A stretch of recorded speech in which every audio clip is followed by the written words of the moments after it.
गांव के छोर पर एक पुराना मिट्टी का घर था। सुबह की धूप धीरे धीरे छत पर उतर रही थी और हवा में ठंडी सी नमी थी। उसी घर से एक लंबा और मजबूत बूढ़ा आदमी बाहर निकला, भोला राम। उसकी सफेद दाढ़ी छाती तक आती थी, आंखों में गहराई थी और शरीर अब भी लोहे की तरह कसा हुआ। उम्र 70 के पार थी, मगर ताकत ऐसी कि कोई जवान भी शर्म खा जाए। भोला राम ने अपनी मोटी लकड़ी की लाठी उठाई, पुरानी टोपी सिर पर रखी और अपने झुंड की ओर देखा।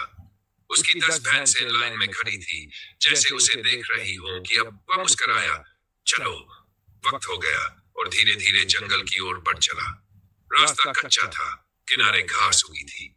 सुबह का सूरज पेड़ों की डालियों से छनकर जमीन पर पड़ रहा था। भोला राम की लाठी की ठक ठक की आवाज हवा में गूंजती थी। पीछे पीछे उसकी भैंसें शांत कदमों से चल रही थी। रास्ते में वह कभी कभी बांसुरी निकाल कर बजाता और जंगल के पक्षी उस पर चहक उठते। जंगल के भीतर पहुंचते ही खुला मैदान था। दूर एक छोटी सी नदी बहती थी। भोला राम ने भैंसों को खुला छोड़ दिया। वे घास चबाने लगी और पानी में उतरकर मुंह धोने लगी। वह खुद पास के पत्थर पर बैठा, अपनी लाठी पर झुका और आसमान की तरफ देखा। पेड़ों से छनती धूप उसके चेहरे पर पड़ रही थी।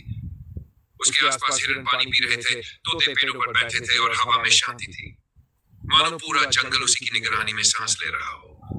दोपहर के बाद अचानक आसमान बदलने लगा। काले बादल उमड़ आए, हवा तेज चलने लगी।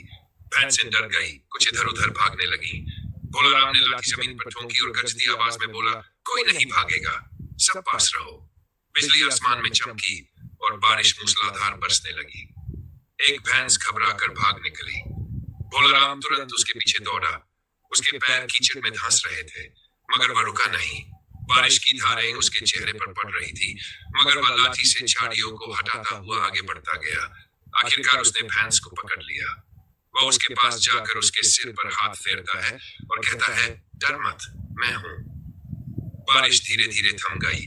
आसमान में हल्की धूप लौट आई। पेड़ों की पत्तियों से पानी टपक रहा था। हवा में मिट्टी की खुशबू फैली थी। भोला राम की पूरी देह भीग चुकी थी, मगर उसके चेहरे पर संतोष था। उसने आसमान की ओर देखा और हल्के